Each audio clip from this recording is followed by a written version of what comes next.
Vivencias.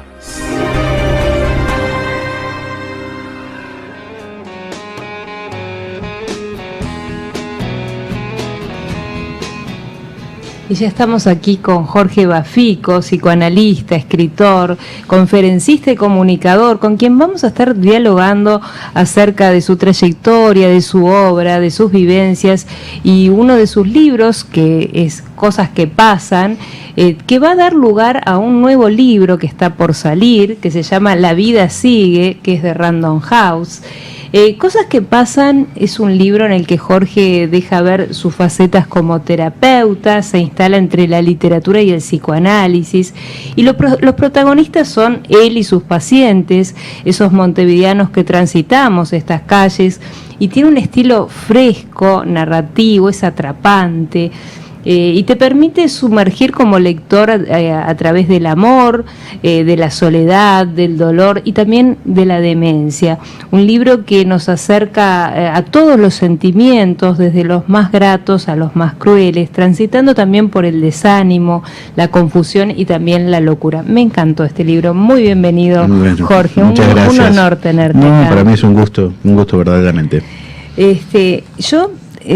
En realidad estamos anunciando tu próximo libro, pero hoy igual vamos a hablar un poquito de que es como el hijo, digamos, el que le da inicio a ese libro. Sí. Por eso has escrito muchos libros, pero te conté que está agotado este libro. Sí, me enteré por ti. Random me planteó que seguramente este año salga una edición de bolsillo de Cosas que pasan. Cosas que pasan para mí es el libro más querido.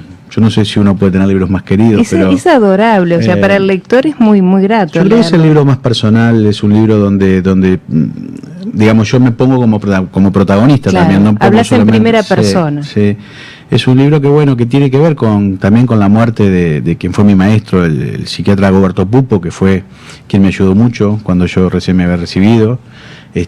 No solamente con su apoyo, digamos, en su sabiduría, en su clínica, sino también en derivarme pacientes. Y en uno de estos cuentos o narraciones que haces, hay un capítulo especial en el que él te pide un consejo profesional o te deriva un paciente, ¿no? Capaz que querés contar algo de eso.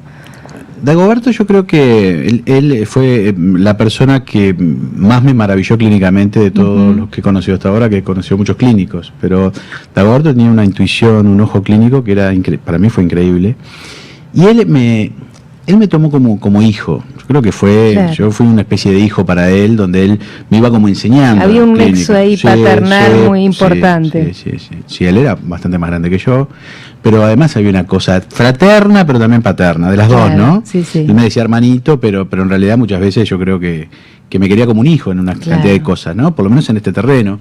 Y él me derivaba casos que eran muy difíciles para que yo aprendiera. Por ejemplo, casos que yo después es muy difícil de encontrarse, locuras histéricas. Cuando hablo de locuras histéricas me refiero a personas que tienen doble personalidad, múltiples personalidades. Y bueno, y un caso que él me derivó era de una mujer que había hecho un brote psicótico, por primera vez, una mujer de unos 50 años. Un brote psicótico a esa edad es bastante extraño, no es muy común, puede pasar, pero claro. Era muy raro. Esta mujer se había despedido de sus compañeros porque dice que le habían echado, que su jefe además la había lastimado, maltratado, y no era cierto porque su jefe estaba en Europa, o sea, no había posibilidades reales. Se trataba de toda una alucinación y un delirio en relación a una cuestión bastante paranoide. Y bueno, lo que aparecía claramente como una PDA, una psicosis delirante aguda, un brote psicótico, un cuadro de esquizofrenia, Dagoberto no le cerraba. Entonces lo que me pidió es que yo hiciera un psicodiagnóstico para, corroborar si se trataba de una psicosis. La cuestión es que, yo en el libro lo adorno todo eso, ¿no? El encuentro, pero, digamos, en esencia la cuestión es real. Y a mí había también cosas que no me cerraban de la historia de esta mujer. Era raro que una persona trabaje 23 años en un lugar, tenga una vida estable y de repente, ¿no?, que sea una esquizofrenia monosintomática que a veces pasa, pero que tiene que ver más con la violencia, ¿no? En este caso no aparecía nada de eso. Entonces me llamó mucho la atención. Entonces lo que hice fue, hablé con una colega que hacía muy bien unos test de Rorschach. y le pedí si podía aplicarle ese test. Yo aprendí a hacer test, pero no los aplico, no los sé usar. Yo creo que es una especialidad y hay que saberlos hacer muy bien. Ella realmente los hace muy bien. Y arroja, con una cuestión muy conclusiva, un fenómeno que se llama de perseveración. El test arroja el fenómeno de perseveración. Y cuando es tan grotesco ese fenómeno, cuando aparece tan claramente, indica por lo general una cuestión orgánica. Es muy difícil que no sea algo orgánico. Entonces, ahí ya el diagnóstico se sabía si era psíquico u orgánico. Claro, pero tú te inclinaste porque era orgánico. Claro, yo frente a esta cuestión de la poca experiencia que yo tenía en ese momento, pero que bueno, uno había visto algún paciente que era un cuadro raro para hacer una psicosis, más las dudas de Dagoberto, más lo que el test arroja, yo le planteé a Dagoberto que bueno, que me parecía que era algo orgánico, pero ella lo sabía. Claro, entonces, eso fue maravilloso. Cuando uno va leyendo esa historia te maravilla. Él sabía, pero entonces quería que yo llegara a ese lugar. Entonces ese fue como una guiño cosa, que te hizo, un darme confianza, que bueno, que es un poco lo que era él para mí, ¿no? Por eso yo siempre siempre hablo en facultad de él, y siempre voy a hablar de él porque es de esos clínicos que ya no hay. Es muy difícil ver esos psiquiatras que se toman el tiempo con los pacientes de escuchar, que se preocupan. Dagoberto, entre otras cosas, le pagaba la medicación a algunos pacientes. Claro. Eran cosas que hoy ya estás hablando de algo muy humano, ¿no? Muy humano. Claro. Su padre también era médico pediatra y también se caracterizaba por ser muy generoso con los pacientes. Bueno, un tipo divino que murió muy joven y que me marcó profundamente. Y bueno, y el día que él muere, yo me hago una especie de promesa, una especie de deuda, contraigo conmigo mismo yo tengo que escribir sobre este hombre. ¿Cuándo falleció? Falleció en el 2009, un Viernes Santo. Increíble. Sí, era increíble que él si bien había ido a colegios religiosos y tiene una formación jesuita, no era creyente, pero yo creo que en algún lado escribí que no debía ser casual que fuera justamente un Viernes Santo, ¿no? Jugando un poco con eso de esta cuestión que yo también tengo transferencialmente con él. Y bueno, y desde el 2009 que yo me impuse a escribir este libro, que fue el libro que más me ha costado escribir, porque unos cuantos años. Del 2009 hasta ahora he escrito otros libros, pero no ese. ¿Y por qué? ¿Qué pasó ahí? Por diferentes cuestiones de mi vida personal, por cambios en mi vida muy profundos, porque, digamos, no es cualquier libro, es un libro que además a mí me genera algunos problemas. ¿Cuáles son? Yo conociendo a Dagoberto, sé que él, por su forma de ser, no le hubiera gustado un libro biográfico. Un libro homenaje, un libro testimonial, no le hubiera gustado. No está pensado así, ya te complicó el asunto de yo tampoco lo hubiera podido hacer. No soy un escritor testimonial, capaz que sí, un escritor que se especialice en eso lo podría haber hecho. No sé.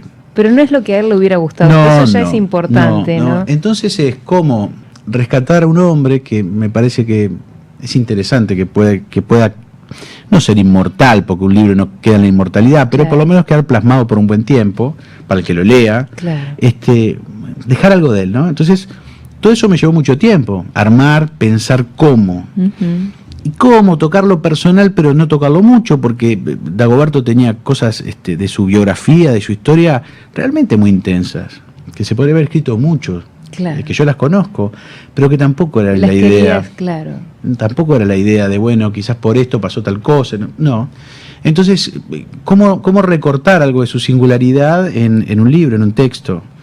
Y bueno, poco a poco fui armando a través de historias, de pacientes, de cuestiones que tenían que ver conmigo, de cuestiones anecdóticas que lo marcan a él como era, como ser humano. De esa relación que tenían ustedes dos. De la relación, de cómo era él en su clínica, pero tampoco una cuestión muy testimonial, es más narrativa, que se acerca mucho a cosas que pasan. Es un libro, digamos, yo creo que es una continuación de cosas que pasan. Claro, y, o sea, de alguna manera vas a como en cosas que pasan, vas a tocar casos que te ha tocado vivir, capaz que relacionados con Dagoberto Pupo. Claro, sí, tampoco es un libro de casos clínicos, si bien hay casos clínicos. No es un libro de música, pero la música aparece permanentemente. Bueno, ahí me estás sacando, te estás adelantando a otra pregunta, porque me llamó poderosamente la atención, gratamente, porque a mí me encanta la música, que cada anécdota o cada historia que narrás acá, siempre está la música presente, sí, ¿no? O que ibas escuchando vos, o que la persona justo en el lugar que entrabas estaban escuchando algo. ¿Qué significa la música para vos en tu vida? Porque evidentemente te marca, ¿no? Muchísimo significa en mi vida, es parte de mi vida. La música me ha acompañado y son como mojones en mi vida. Yo puedo pensar determinados grupos y ubicar parte de mi vida en ellos. Claro. Yo lo que hago en este libro es doy un paso más, o sea, a cosas que pasan, que la música aparecía como una banda, ¿no?, de sonido, sonando, claro. Acá la música se integra al texto.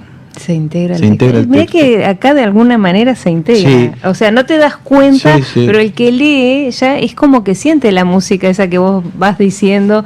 Y está muy bueno porque en realidad integrar la música a un texto también es otra parte de los sentidos, ¿no? De hecho, cosas que pasan como restos de historias, que es el libro que sale después de tengo la fortuna de que Espuntone y Mendaro tocaron en la presentación de Cosas que Pasan. Y Fede Lima, el cantante de Socio, tocó en esa presentación también y tocó en una presentación que hicimos en Facultad de Casos Locos. Y el resto de nosotros, que es un grupo de Espuntone y de Víctor Natero, sí, también tocó en la presentación de Resto de Historias, porque me parece que la música es parte. Y bueno, mi idea es que cuando este libro salga, que todavía el título tentativo es La vida sigue, es tentativo. Y yo creo que lo vamos a sacar con Random, porque es lo que hemos hablado, y bueno, cualquier cosa, si lo cambian nos avisas. No, yo creo que no. También va a estar la presentación, no tengo duda que va a estar acompañado de música. De música. Sí. Y antes que nos olvidemos que le mandamos un abrazo enorme de las ilustraciones de nuestro querido Emilio Bolinches. El maestro Emilio Bolinches. Emilio Bolinches es un fenómeno. Es un artista brutal que está absolutamente jugado en su obra, que es lo que a mí más me maravilla. Y a mí me pasó una cosa muy fuerte con Emilio. Yo a Emilio la primera vez que lo conocí en el 2011, en el 2001. Recién había pasado lo del atentado a las Torres Gemelas. Sí.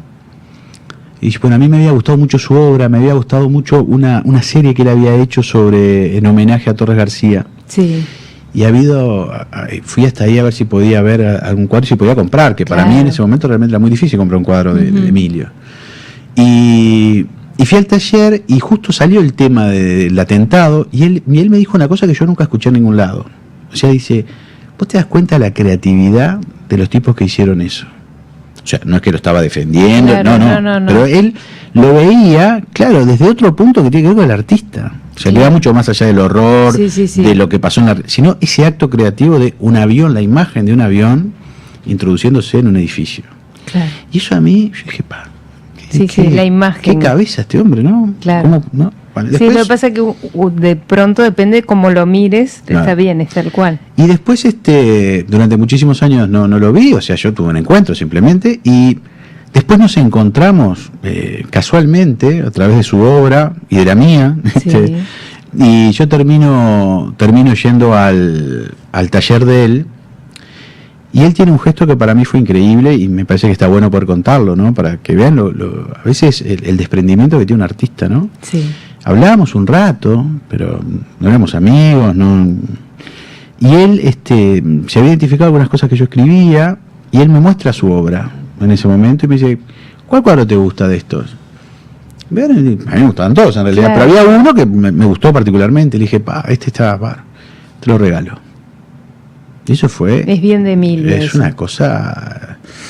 A mí me impactó muchísimo, ¿no? Claro. El desprendimiento, bueno. Y a partir de eso nos vemos cada tanto y a mí me impactó mucho la serie Los Magos. Que para mí tiene que ver con cosas de él, que él me supongo que te habrá contado. Sí, sí. Y que me contó a mí también algunas cosas.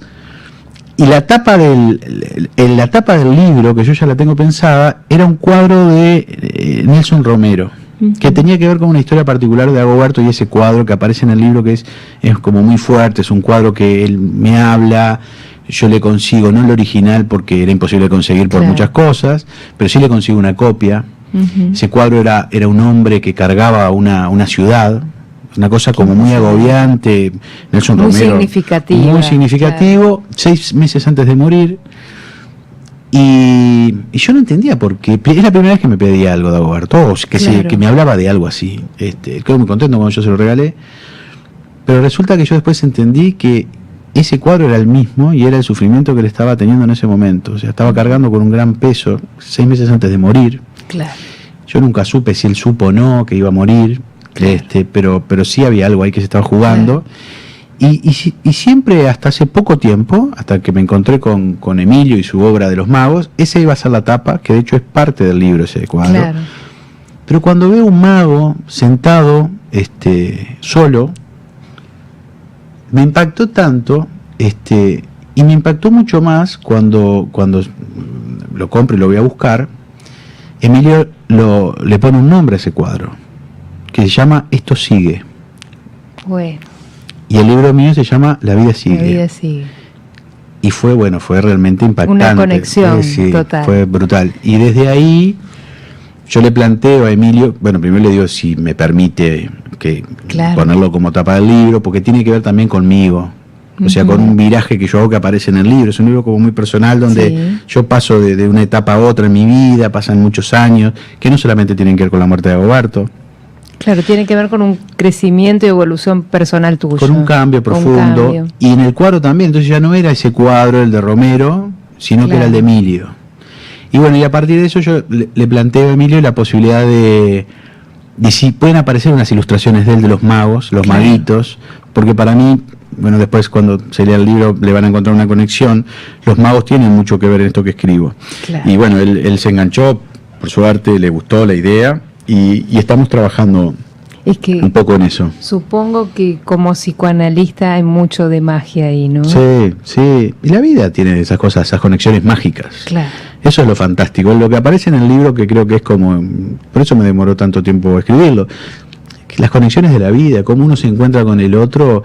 casualmente, pero que no es casualmente. O sea, tiene que estar preparado para ese momento. Me pasó con Emilio, me pasó con Dagoberto, me pasó con mi pareja actual. O sea, pasan cosas de una conexión que es muy profunda y que uno lo logra captar después y le da cierto sentido. Claro. De eso se trata.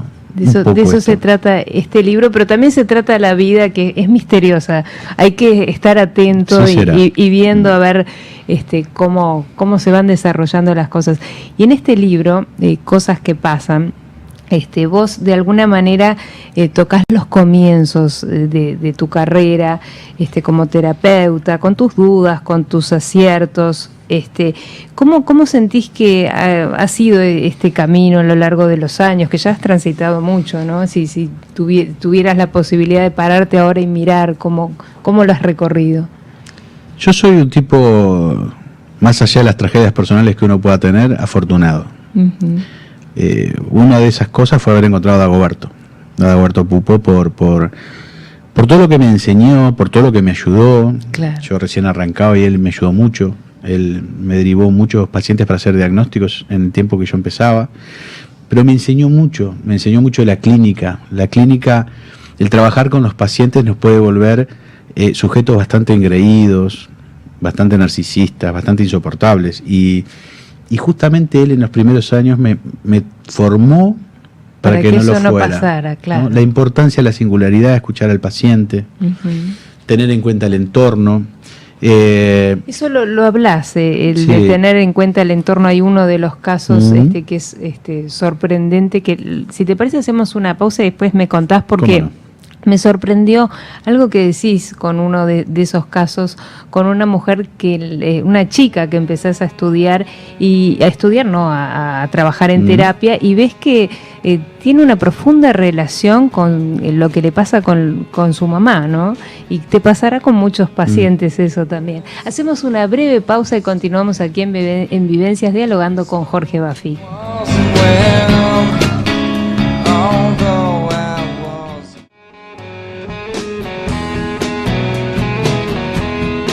Continuamos en Vivencias, dialogando con Jorge Bafico, y estábamos en la pausa hablando, quedó una pregunta al aire que ahora la vamos a a responder, pero me estabas contando de la etapa de cosas que pasan y quiero que le cuentes a la audiencia cómo fue tomada esta foto y que es realmente... La pongo así para que lo vean, porque nos están viendo. La etapa de cosas que pasan generó un poquito de polémica. Yo soy docente de facultad y eso generó, porque es una etapa más parecida de un rockero que está en la mitad de una calle. Bueno, pero con este Montgomery tampoco muy rockero, no sé si pero me animo a decir rockero, pero bueno. Pero fue una cosa como, ¿no? Y fue una idea de Leo Barizoni, que es un tipo fantástico, sí. Mejores fotógrafos de este país, ¿no? Lejos, un artista. No sé si lo van viendo. Y bueno, él se ve que leyó algo del libro donde yo hablaba del Prado, que fue el lugar donde me crié, claro. Mi adolescencia pasó ahí. Entonces él me dijo, bueno, yo quiero sacar una foto en el Prado y me hizo parar en 19 de abril, claro. Y él se tiró en el piso y mientras pasaban los autos, los ómnibus, él sacaba fotos. Corriendo riesgo de vida. Sí, los dos. Sobre todo él, porque además tenía... Sí, a vos puede ser que no te llevaran, pues tú estabas paradito. Claro, pero estaban los flash, ¿viste? Para claro. Que salga, bueno, un fenómeno. Con mucha adrenalina, entonces. Sí, él es un gran admirador de los buitres, es un fanático de los buitres, de hecho ha escrito en un libro de imágenes, claro. Que es muy interesante. Y yo te preguntaba por ese relato de esa paciente que te llega y que en realidad la empezás a estudiar, no recuerdo ahora, lo tengo por acá el nombre, y esta chica te sorprende porque en realidad, hay una historia que está muy conectada con la relación que tiene con su mamá, ¿no? Y eso estábamos hablando un poquito en el bloque anterior, que cuántos casos habrá en los que siempre hay una conexión con el paciente que te llega con la historia, con historias de vida de las personas que lo rodean y que hay veces tienen que ver con lo que le está pasando a ese paciente. Sí, por supuesto. Lacan decía que no hay relación más terrible que la de una madre con una hija. Eso no quiere decir que siempre sea así. Claro. Pero de las relaciones más terribles está en primer lugar la madre con una hija, no con un hijo. Porque la madre, por lo general, el hijo lo pone como en otra categoría.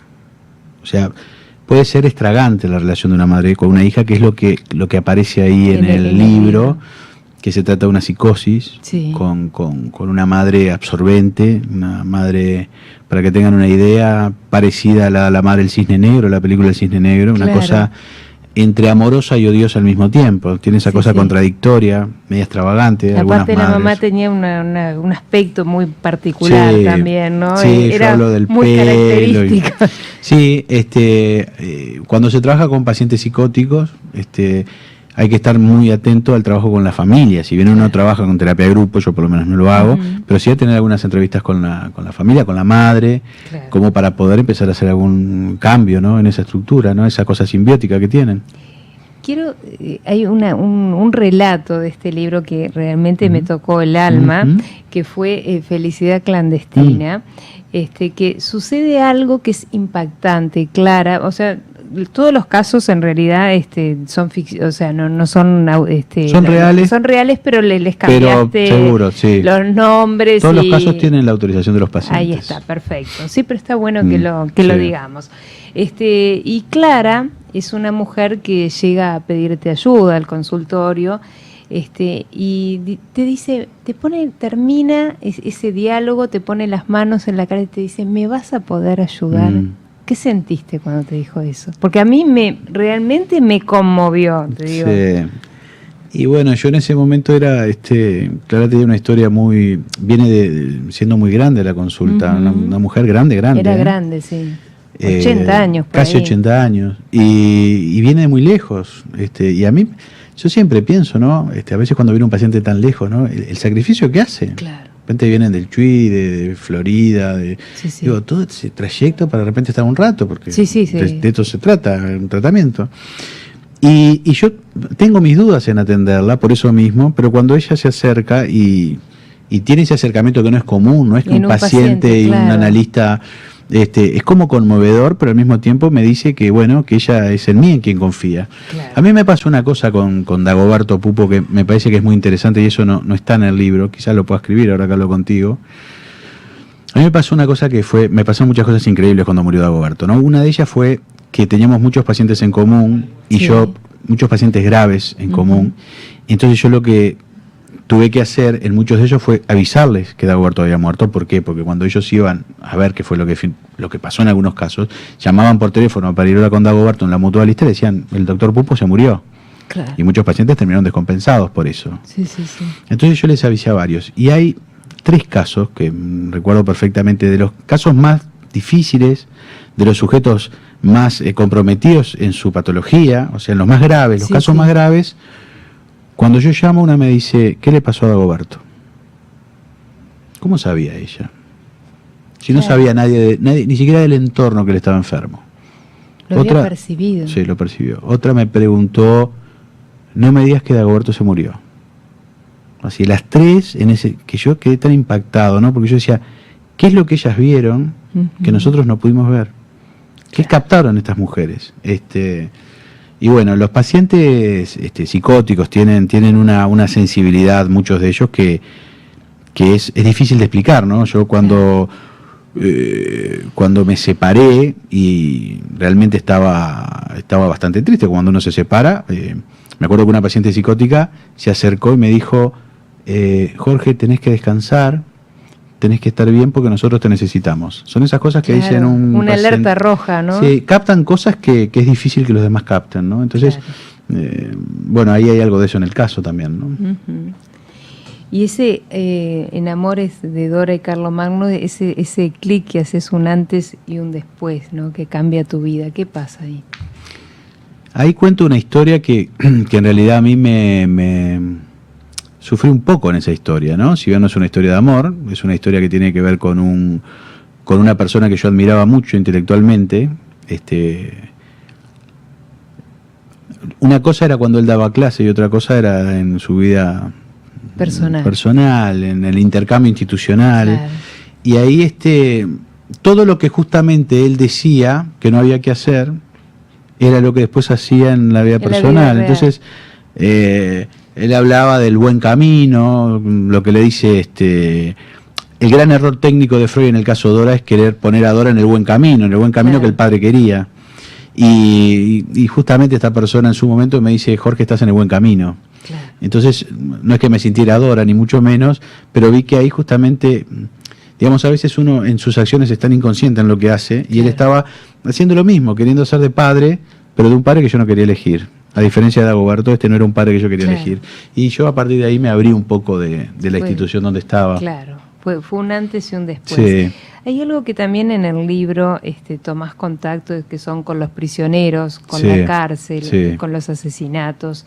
Y me voy a permitir leer algo de la página 122, que decís, me fui caminando despacio, pensando en el poder de las palabras, en cómo podían generar locura o muerte. ¿Pueden generar todo eso las palabras? Por supuesto que sí.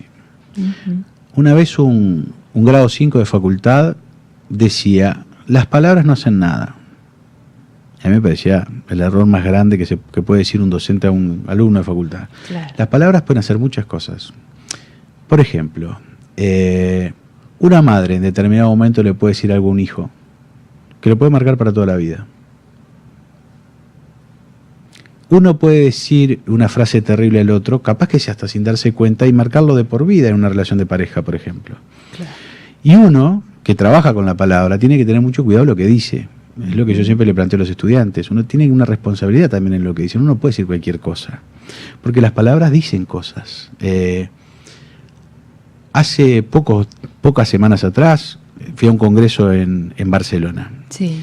Y una analista argentina presentó un caso de un psicótico que atendió durante 25 años, que lo sigue atendiendo aún.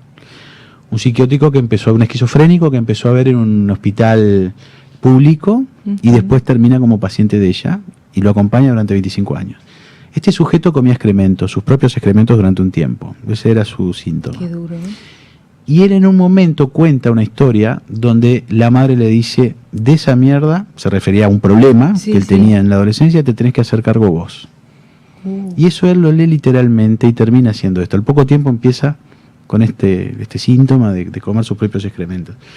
No es que todo es literal, claro. Pero a veces las palabras son literales, las palabras son puñales a veces. Y uno tiene que tener cuidado cuando trabaja de esto. Después, bueno, en la vida cotidiana uno hace lo que puede, ¿no? Claro, pero bueno, hay que tomar por lo menos conciencia de lo que se dice. Porque además, uno puede decir una cosa y el otro puede entender otra. Bueno, ahí ya es... Entonces, siempre hay un malentendido, pero bueno, el tema es cuando uno lo hace conscientemente, El ¿no? tema de la decodificación ya es otro problema serio, claro, ¿no? Porque uno codifica lo que puede del otro. Claro. Lo lee como puede. Uno le puede decir sos lindo y uno leer sos feo. Claro. Bueno, pero en este caso no era un tema de decodificación, literalmente Sí. lo que le había dicho esa madre, ese hijo, lo marcó. Totalmente. Bueno, hay que ser cuidadoso, ¿no? Y también te enfrentás a una situación muy dura que es al suicidio de uno de estos pacientes, ¿no? ¿Cómo te marca eso? Y bueno, nunca es algo lindo, ni es una buena anécdota para contar cuando se muere un paciente. El caso que yo cuento es de un paciente que en realidad no era paciente mío en ese momento. ¿Te lo habían derivado? Me lo habían derivado, yo lo vi un tiempo, había mejorado y me había planteado de hacer otro tipo de tratamiento, más rápido, claro. Y yo no me opuse. Debo decir que quizás ahí, no es que fue un error, pero yo presentía que algo de esto estaba pasando y cuando me planteó eso, bueno, es como que en parte me libero de ese paciente, lo cual también uno tiene que pensar que cuando toma un paciente lo tiene que tomar. Y ese paciente a los 2 meses, previa llamada de la madre para decirme si lo podía empezar a trabajar de vuelta con él, yo acepto.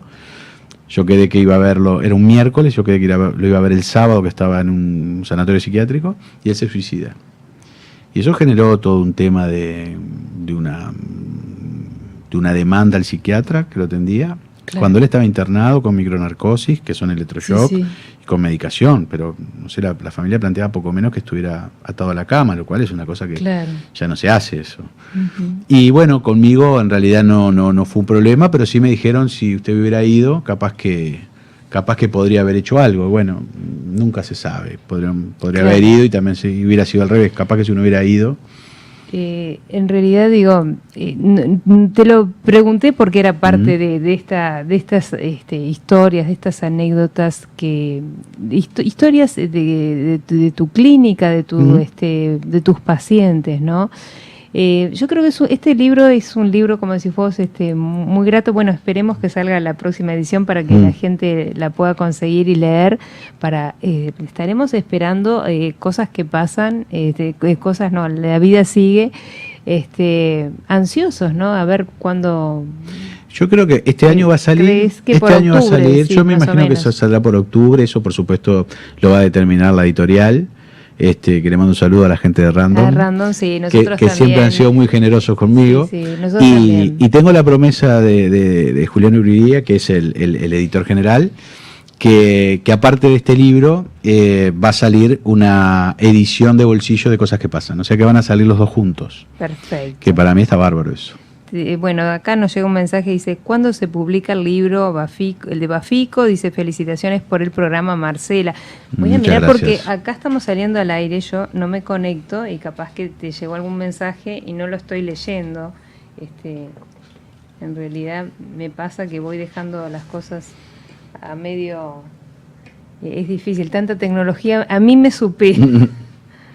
Son los años, ¿no? Bueno, te mandan muchos saludos, acá mucha gente que nos está siguiendo por Facebook, ¿no? Pero quería leer si había algo que te quisieran preguntar.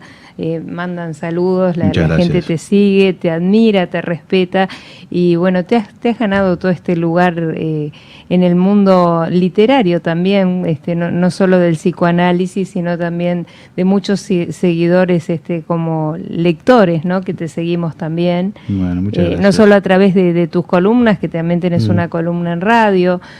Sos un hombre polifacético, pero bueno. Intento que el psicoanálisis pueda insertarse en lo cotidiano.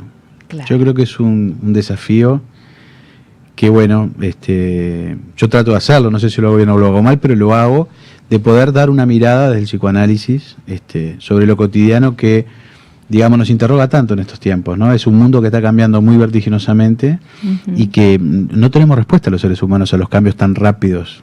Claro. Vos pensás que en los últimos 40 años el mundo cambió más que en los últimos 4000. Claro. El rol de la mujer, el rol del hombre, el rol de los hijos, los paradigmas, digamos, el amor, el matrimonio, el rol del hombre y la mujer están cambiando muy rápido y Y yo creo que no sabemos muy bien qué hacer con todo eso. Es cambios. Demasiada información que tenemos, claro. Y estamos un poquito a la deriva, en general, ¿no? No sabemos qué hacer con nuestros hijos, no sabemos qué hacer con el partener. Con tanta tecnología. No sabemos también. Qué hacer con la tecnología nos ha convertido en objetos. Sobre todo los que no somos nativos digitales, sí. Se nos ha complicado bastante. Claro, es un tema, pero que hay que saber posicionarse en torno a esto, que cada vez avanza más rápido. Entonces, bueno, eso nos genera, digamos, desde el punto de vista clínico también genera problemas, porque hoy las patologías, si bien son las mismas de antes, digamos, sus manifestaciones clínicas han cambiado dramáticamente. Y tiene que ver con esto que estás hablando, sí, tiene que ver con cambio vertiginoso de los últimos años. O sea, todo lo que nos sostenía en el mundo en torno a los ideales ha caído.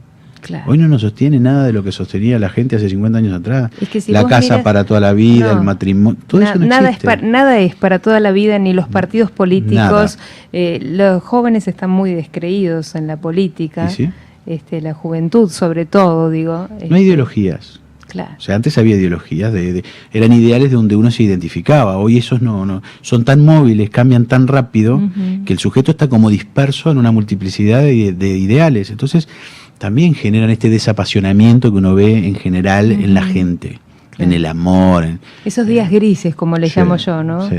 Ya que Montevideo a veces es medio gris, bueno, no sé, lo escucharemos con una música a tono, ¿te parece? No, esto que estaba sonando de Nirvana no estaba nada mal. Estaba bueno. Es un inmenso placer recibirte. Bueno, te vamos a estar esperando para cuando salga el libro, para que nos vengas a hablar. Lo voy a leer como corresponde y vamos a estar analizando el libro al aire. Bueno, y cuando gustes estás más que bienvenido. Es un cuando placer. Quieran, para mí es un placer. Un enorme placer, muchísimas gracias y bueno, mucho éxito en todo lo que estás haciendo. Muchas gracias. Hacemos una breve pausa y continuamos aquí en Vivencias por CX28 Radio Imparcial.